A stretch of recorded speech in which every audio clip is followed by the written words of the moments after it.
Good morning, everybody. Milton Davis here. This is a stealth reading. I hope everybody's enjoying their holiday. I hope you got some time off to rest and relax. Today, I am actually reading a story from the Khanga Anthology. This is actually one of my favorite stories from the anthology. It's a story written by myself and Balogun Ojetade. And this story is called The Greatest.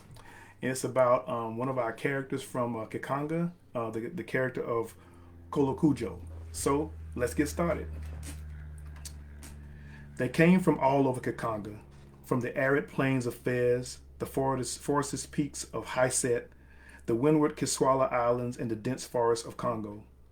Some even trekked from as far as Kamet, daring to cross the stormy straits separating the mysterious island from the mainland. No matter their origin, their destination was the same, the grand city of Sati-Baa.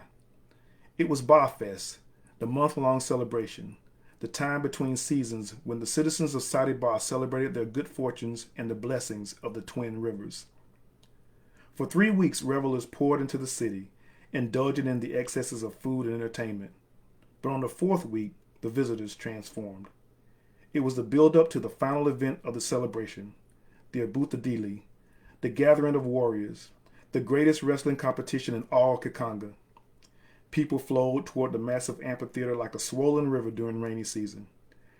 Though the tournament would not begin for another 2 days, the potential spectators began to trek early to get the choice seats. It was a lively spectacle. People dressed in colors of their regions played instruments and sang the songs of their homelands and praise songs for the wrestlers they supported. As prone to happen under such circumstances, arguments and fights broke out, but were quickly suppressed by friends or numerous constables lurking among the throng. Despite the controlled chaos, a loud rhythmic drumming rolled over the cacophonous crowd, drawing its attention. A large procession worked its way through, their clothing and manners making them stand out even among the most richly dressed. A short, wide man wearing a shimmering red cloak edged in gold and precious stones led the procession, leading a dozen men and women who danced with an energy which seemed unnatural. Bordering them were drummers dressed in white vests, pants, and headbands, flailing away at their djembes. Following them were 12 stout men bearing a litter of ironwood. On top of the litter sat a man whose presence and stature marked him as a contestant, a wrestler come to challenge his peers. "Make way! Make way!" the cloaked man shouted, his loud voice drowning out the curious murmurs of those nearby. Most were impressed by this unexpected sight, but not all. A trio of drunken men staggered before the entourage. The tallest of the three stood before the hawker, then took a swig from his gourd. "What is this?" he slurred. "Another victim for Kankan Musa?" The jelly grinned. "You see the coming of victory. Behold the greatest wrestler of all time, Kola Kudjo." The mention of the wrestler's name sent the dancers and drummers into a frenzy. They chanted in sync to the drums. "Kola, Kudjo, Kola, Kudjo, Kola, Kudjo." Their mood was so infectious that those nearby took up the chant and danced as well. The drunken man was not amused. "Kola Kudjo," he said. "I never heard of him. He looks like a wet chicken compared to Kankan Musa." The jelly laughed. "Your words are like tiny farts in a storm. In 2 days, all of Kakanga will know the name Kola Kudjo."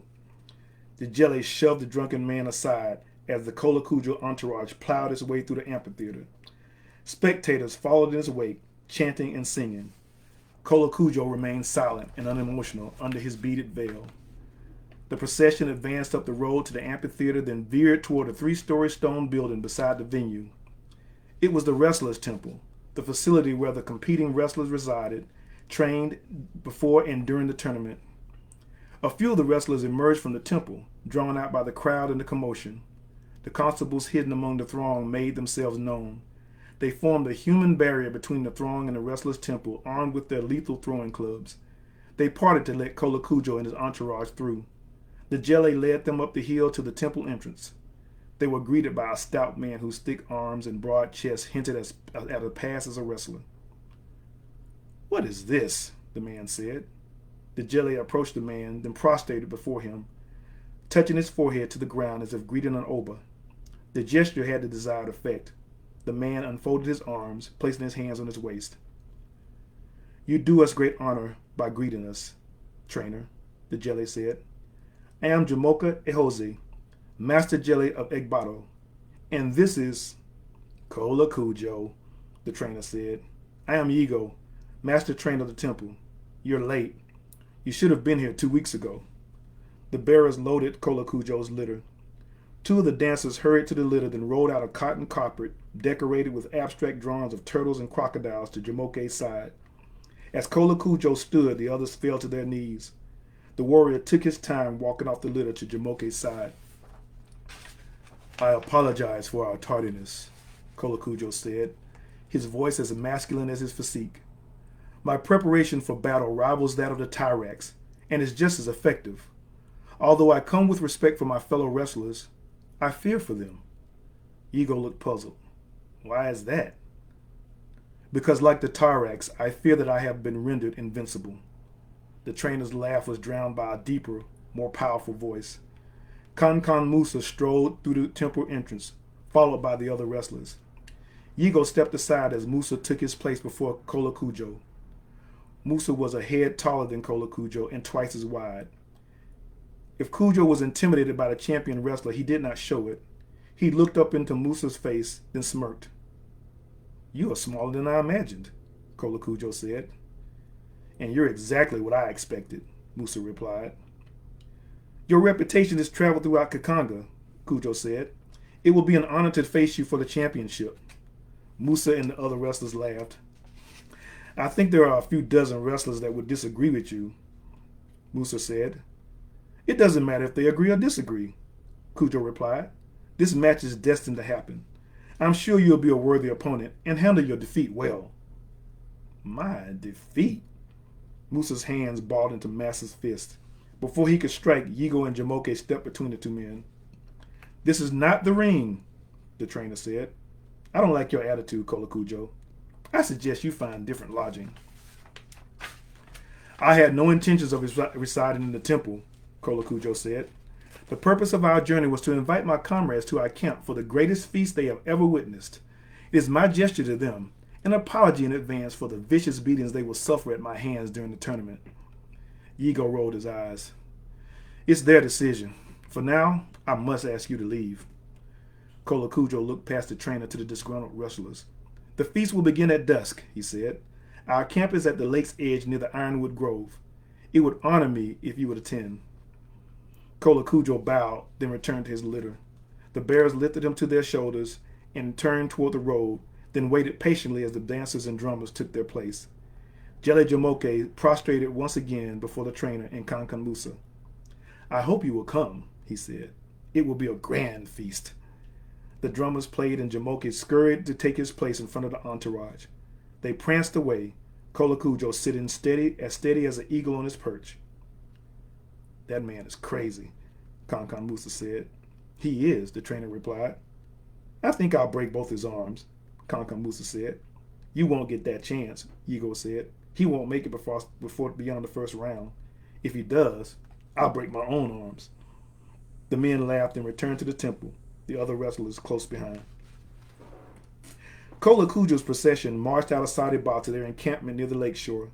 Despite their long journey, the drummers and dancers continued their celebrations while porters and others unpacked the cooking pots, laid out the tables, and built fires to prepare the feast. Kudjo and Jamoke stood side by side, both their arms folded as they observed the activity. One of the cooks ran up to them, prostrating before speaking. Great Kudjo, I fear we may not have enough goat for the signature meal. Jamoke, Kola Kudjo called out.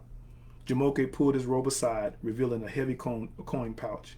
He extracted 3 coins, thought for a moment, then took out another one.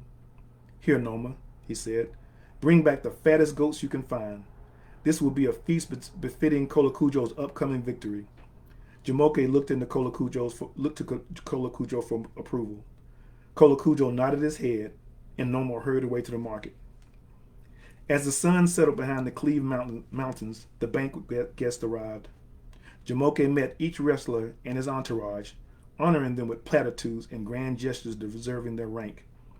The dancers transformed the servers, leading them to their tables, careful not to seat rivals too close to each other. When everyone was seated, the dancers gathered at the center of the tables. The drummers played a different tune, accompanied by Jamoke's melodic kora playing and the shrill piping of wooden flutes. Kola Kudjo entered the circle, this time clothed in a pair of white pants with cowrie shells above the hem. A flowing kente robe hung from his broad shoulders. He wore a black cap decorated with star-shaped golden buttons. He counted the attendees.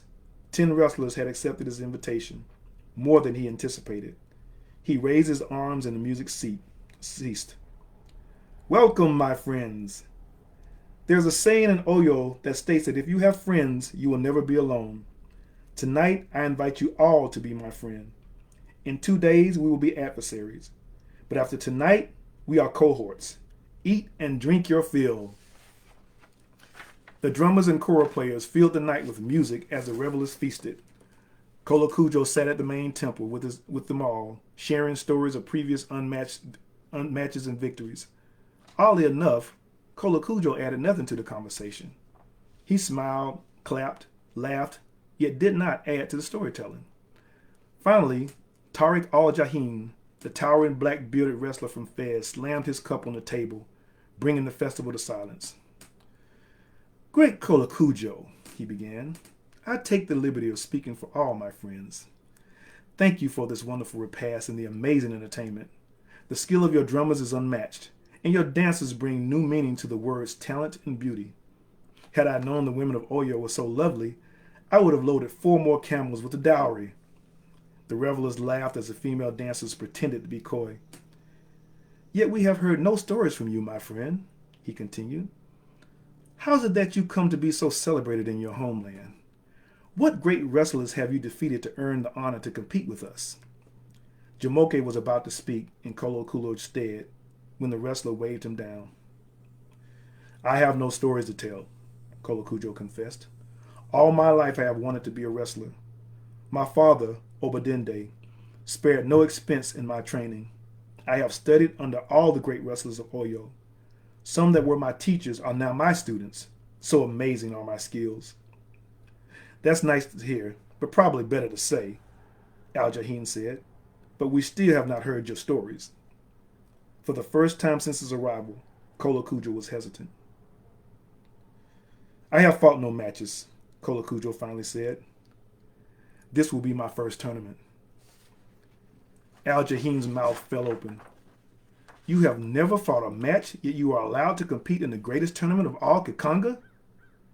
Suddenly your food has lost its flavor. Jamoke quickly stepped between the two wrestlers. Honorable Jahim, he said, I believe you misunderstood. No, I don't think I did, Jele, he replied. Every man in this tournament has fought hard to have the privilege to compete in the Obotadili. Some never get the opportunity. And now your master dances up on the back of his rich barber with no experience and expects to fight against us? I will not tolerate it. We understand your concern, Jamoke said, but the rules of the Obotadili state that each region can send its greatest wrestler, regardless of skill or experience. Kola Kudjo is Oyo's greatest wrestler, so he is granted the opportunity to compete. Al-Jahim stood suddenly.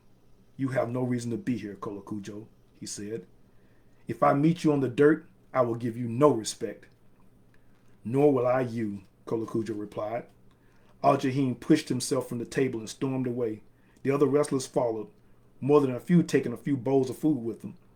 Kola Kudjo frowned as he watched them walk away. How disappointing, he said. I was hoping to defeat them all with respect. Now it seems I must have contempt for them. Kola looked around at his worried entourage. Don't be discouraged, he said. Let us continue to celebrate the coming victory. The people cheered and the celebration continued well into the night. On a normal day, it would have been the sun's warm touch waking Kola Kudjo. Instead, it was an insistent shaking and angry voice stirring him from a decadent slumber. Wake up, Kudjo! Wake up now! Kola Kudjo jumped up, grabbing Yigo into a chokehold. The trainer attempted to reverse Kudjo's hold, to no avail.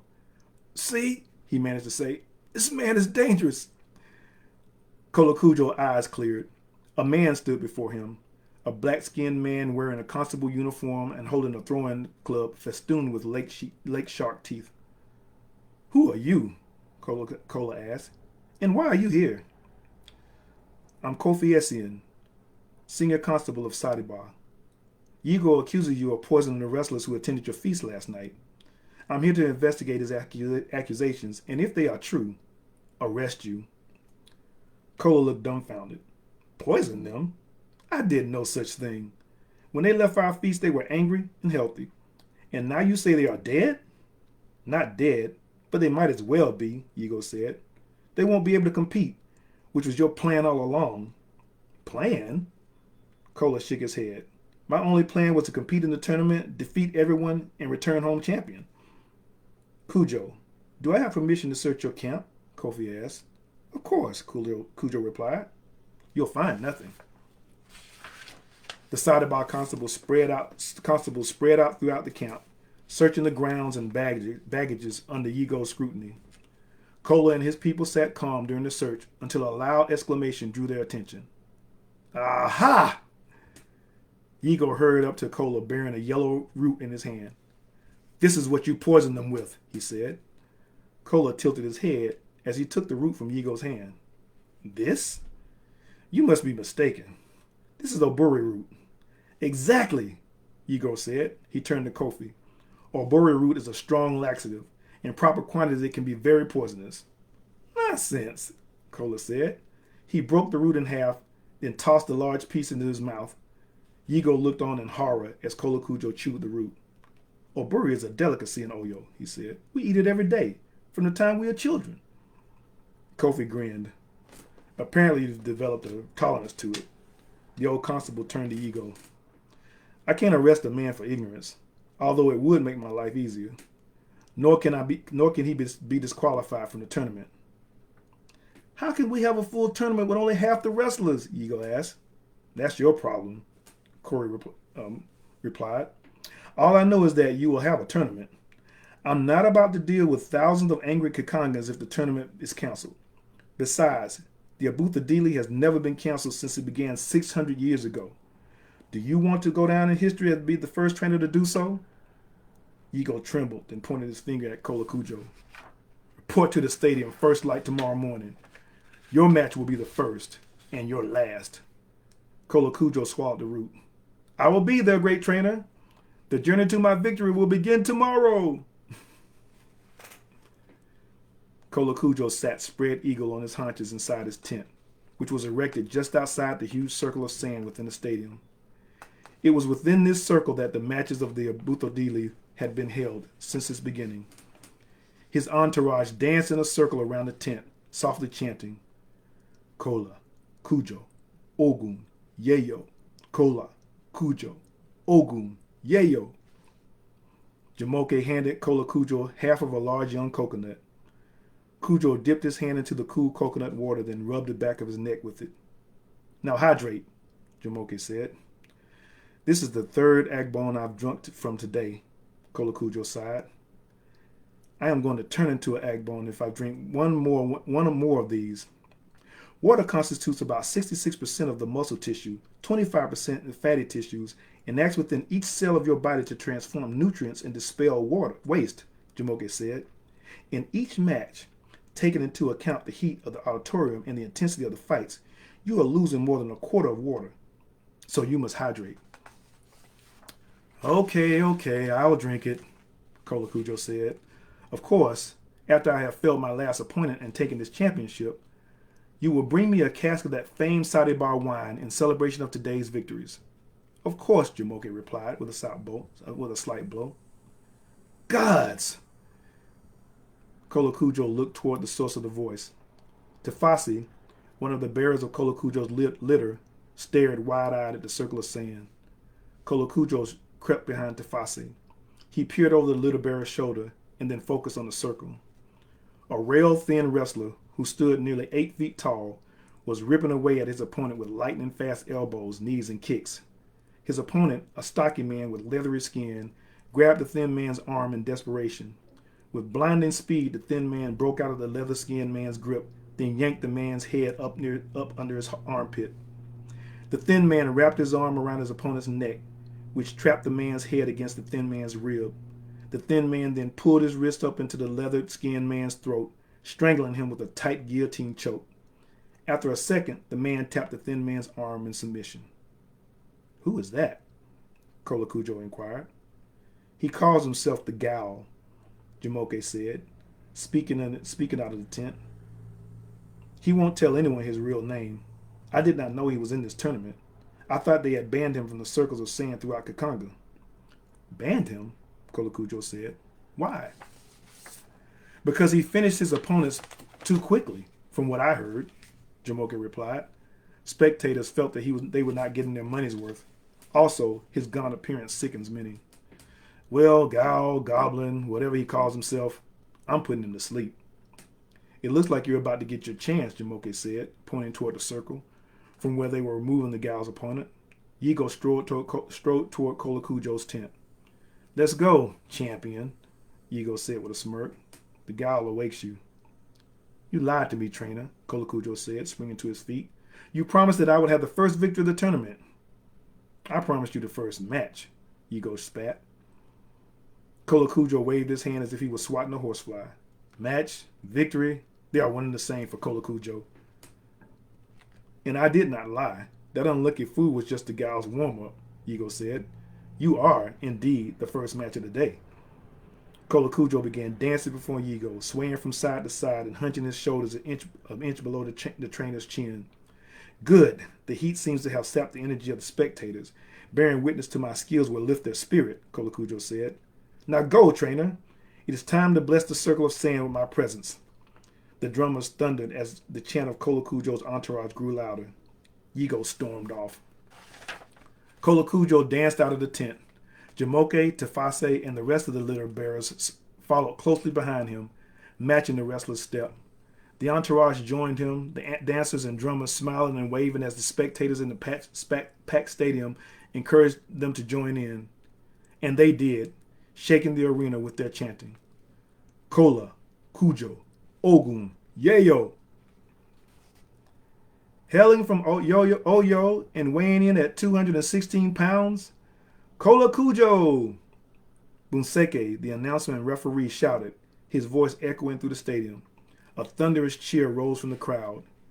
Kola Kudjo shook his shoulders up and down to the rapid-fire rhythm of his drummers, then in time with the boom of a big bass drum, stomped the sand with his right heel. The crowd roared again.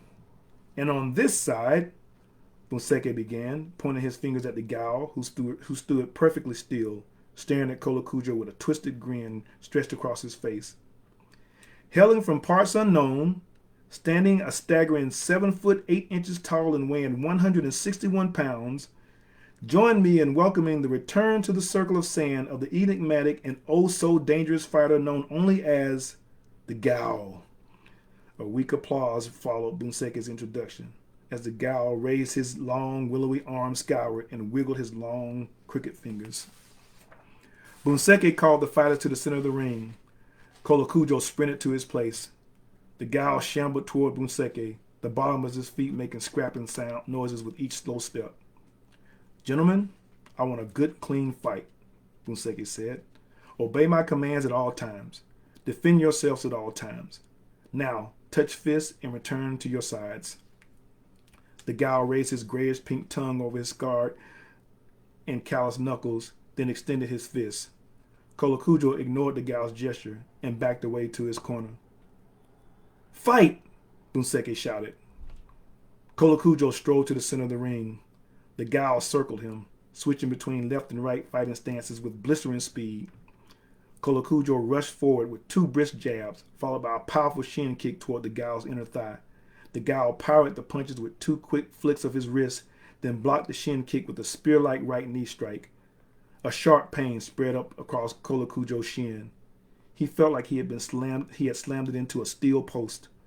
The Gal countered with a devastating punch, kicking his right leg behind him as he skipped forward with a heavy right cross. The pulverizing blow caught Kola Kudjo square on his nose. A blanket of darkness fell over Kola Kudjo, smothering him. He collapsed onto his back, succumbing to its warmth and comfort. A screeching voice pierced the darkness, shredding it. Get up, champion of champions. He realized the voice was his own. The darkness dissolved just as Kola Kudjo felt a weight fall upon him. He instinctively shifted his head toward his right shoulder.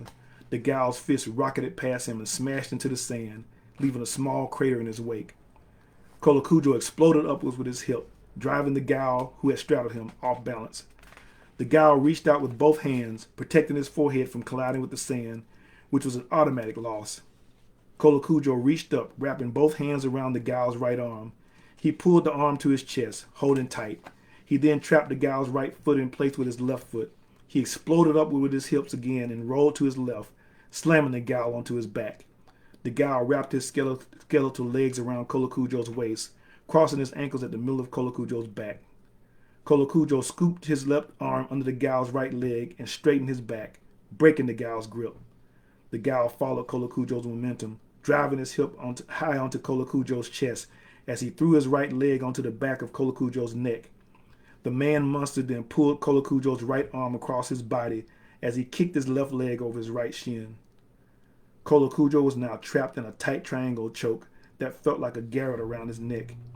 He felt as if his eyes would pop out of their sockets. He knew he would be unconscious soon if he did not escape. He hugged the gal's thigh to his chest with both arms, then leaned forward, pushing the gal's knee onto his own chest and rolling the gal's shoulder onto the single velvet sand flea left in the sand after the stadium's cleaning crew had purged it a week before the tournament. The flea bit the gal in the back of his neck, right in the irritating sunburn he had suffered earlier that morning while swimming in the Sati-Baa river. The gal wailed in agony. He released his chokehold on Kola Kudjo, then leapt to his feet. Kola Kudjo hopped into his fighting stance, then burst forward with a sharp front knee that caught the gal in his side. A loud crunch could be heard from the cheering above the cheering of the crowd. The gal dropped his left elbow to his side to protect his shattered rib from any more damage. Taking advantage of the gal's lowered guard, Kola Kudjo hammered a devastating right hook into his jaw. The emaciated man's spindly legs buckled, and he collapsed onto his right knee. The gal struggled to return to his feet. Kola Kudjo skipped forward and whipped a high shin kick toward him. The pulverizing kick slammed into the side of the gal's neck. The gal's body tensed as he dropped, like a tree fallen victim to a woodman's axe. Kola Kudjo pounced, but he was pushed back by Buseke. Buseke knelt down beside the gal and laid a firm hand on his chest. The gal's eyes opened, but were still unfocused. Buseke stood up and waved his arms, signaling that the gal would not be able to continue to fight.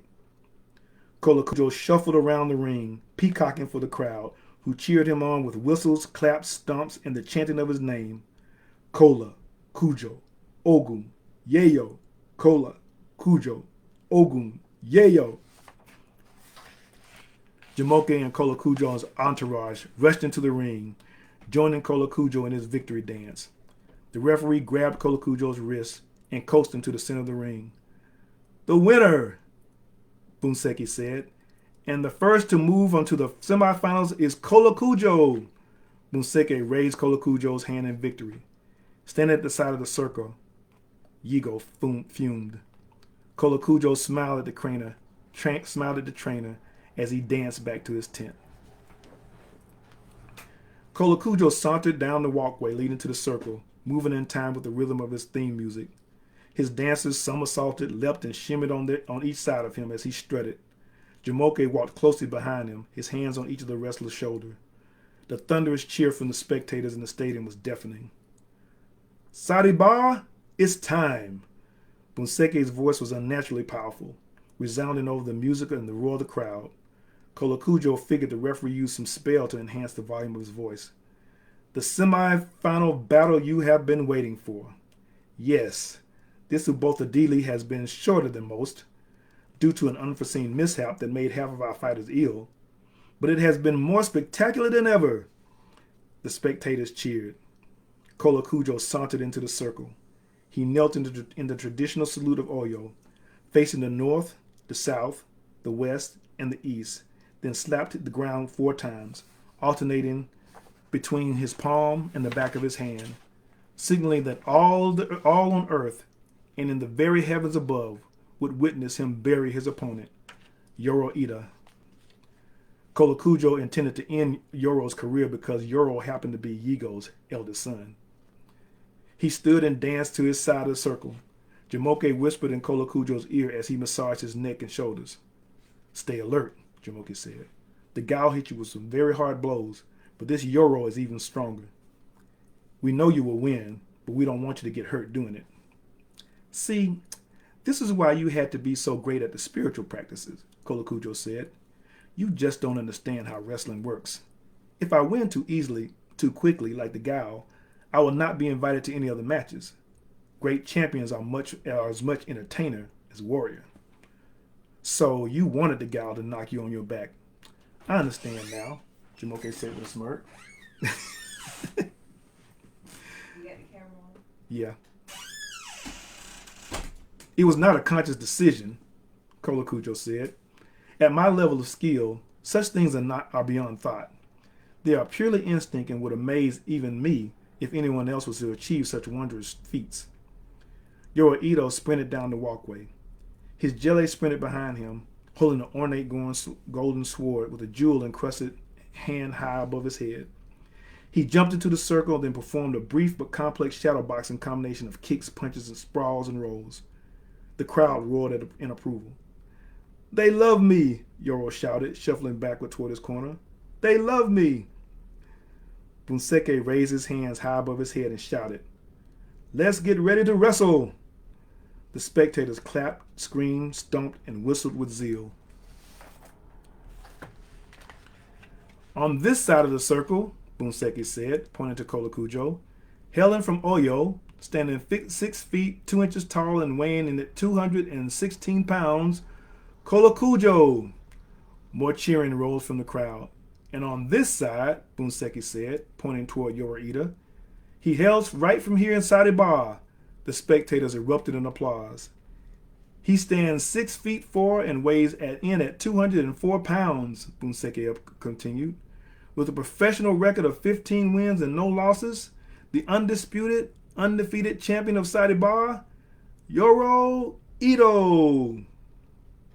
Bunseke walked to the center of the cage, then waved for both fighters to join him. Kola Kudjo walked toward Bunseke, stomping an inch from the extended fingers of the color commentator's left hand. Yoro sprinted toward the center of the cage, coming to rest with his chest pressed against Bunseke's right fingertips. Gentlemen, I expect a good fight, Bunseke said. Listen to and obey my commands at all times. Defend yourselves to the best of your ability at all times. And give these good people a match to remember. Now touch fists and go back to your respective sides. Kola Kudjo and Yoro touched fists, then backed away from each other. Bunseke looked at Kola Kudjo. Are you ready? Kola Kudjo thrust his thumb forward and nodded in the formation. Are you ready? Bunseke asked Yoro. Ready to destroy, Yoro answered. Then fight! And that's all I'm reading today. If you want to read the rest of the story, check out the Khanga Anthology. I think you'll love it. Again, this is one of my favorite stories in the anthology. And I think you will enjoy that story as well as the rest of the anthology. It's Labor Day. You guys have a good time. And I will see you soon. Take care.